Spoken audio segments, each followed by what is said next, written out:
अस्सलामुअलैकुम नाजरीन, आप देख रहे हैं सहर न्यूज़ HD। रियाज अहमद मलक और आज हम हाजिर हैं एक और नई स्टोरी के साथ।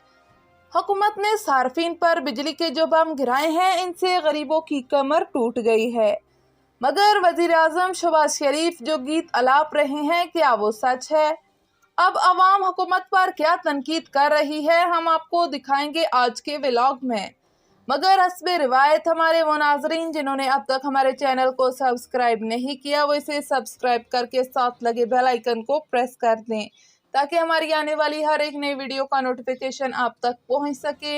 हमारी आज की इस वीडियो को लाइक कर दें और इसे शेयर करें। तो हम वक्त ज़ाया किए बिना शुरू करते हैं आज के व्लॉग की ये स्टोरी। नाजरीन, हुकूमत ने सार्फिन पर जो बिजली का बम गिराया है, इससे पाकिस्तानी कौम बिलबला उठी है। ये तो मानना कि इस कौम को अपने हक के लिए आवाज़ उठाना मुश्किल लगता है और इसने कभी भी अपना हक मांगने के लिए आवाज़ नहीं उठाई। बस दिल ही दिल में अपने आप को कोसते रहते हैं, मगर ये लोग इंतकाम वोट की पर्ची से लेते हैं। इस वक्त हुकूमत ने सार्फिन पर 24 अरब रुपए का बोझ फेंका है।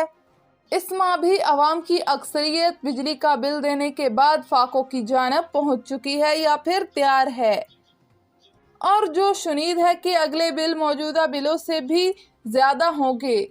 अगर वाकई ये सब कुछ हुआ तो हम यकीन से कह सकते हैं कि आवाम परेशान होंगे कि वो बिजली का बिल दें या फिर रोटी खाएं। इस तरह वाबड़ा पर लोड कम होने के इम्कानात भी हैं, क्योंकि सार्फिन वाबड़ा के इस जुल्म से निजात पा जाएंगे। अब भी अक्सरियत लोग से ये कहते सुना है कि रमज़ान में जो फ्री आटा दिया गया, हुकूमत इसकी कीमत अब बिजली के बिलों में वसूल कर रही है। क्या वाकई अब हुकूमत इलेक्शन में नहीं जा रही? अगर जाएगी तो वो किस मुंह से आवाम से वोट मांगेगी, और क्या आवाम इन्हें वोट देंगे? ये सवाल शायद इन्हें भी चकरा दे। कई जलसों में वज़ीर आज़म शहबाज शरीफ को रोना रोते देखा गया कि बिजली चोरी होती है। अगर बिजली चोरी होती है तो इसे किसने रोकना है? इदारे तो आपके ही ज़िम्मे हैं। वज़ीर आज़म पाकिस्तान एक तरफ तो आवाम को रिलीफ देने की बातें करते हैं, तो दूसरी तरफ आवाम की कमर तोड़ने के लिए कोई लम्हा ज़ाया नहीं करते। अगर हुकूमत ने महंगाई की जानब और बिजली बम ख़त्म करने की जानब कदम ना बढ़ाया तो उनके लिए इलेक्शन जीतना एक ख्वाब ही बन जाएगा। नाजरीन, मुल्क में जहां महंगाई का दौरान है, वहां करप्शन भी अरूज पर है।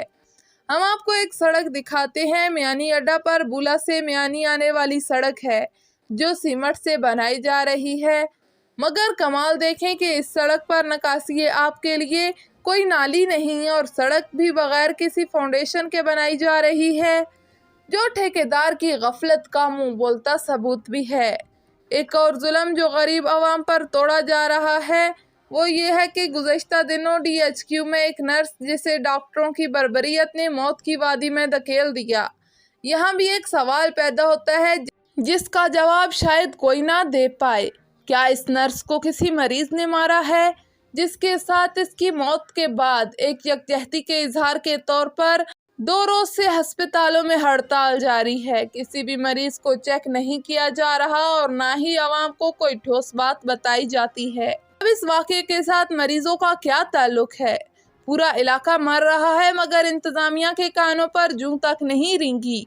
क्या ये जुल्म नहीं है? क्या नर्स अस्पताल से बाहर मरी? क्या अस्पताल में कोई डॉक्टर मौजूद नहीं था कि MS पर तमाम बिजली गिराई जा रही है? इंतज़ामिया इस गैर कानूनी हड़ताल का नोटिस लेकर तमाम डॉक्टर्स और पैरामेडिकल स्टाफ की वो तनख्वाह काट लें जो उन्होंने मरीज़ को चेक किए बगैर ड्यूटी की है। खबर शामिल करते हैं नौशहरा वादी सोन से। रिपोर्ट कर रहे हैं मलिक जाहिद फारूक अवान। शाइस्ता नदीम DPO खुशाब की हदायत पर मंशियात फरोशों के खिलाफ जारी मुहिम के दौरान SHO नौशहरा इमरान सदीक की अपनी टीम के हमरा कामयाब कार्रवाई। मुलजम जान मोहम्मद वल्द मशाद गुल सकना जिला करक के कब्जे से 12 किलो चर्स बरामद करके मुलजम को गिरफ्तार करके मुकदमा दर्ज कर लिया गया। शाइस्ता नदीम DPO खुशाब की SHO नौशहरा और इनकी टीम को शाबाश देते हुए कहा कि खुशाब के माइंस एरिया में मंशियात के कारोबार को दोबारा सर उठाने नहीं दिया जाएगा।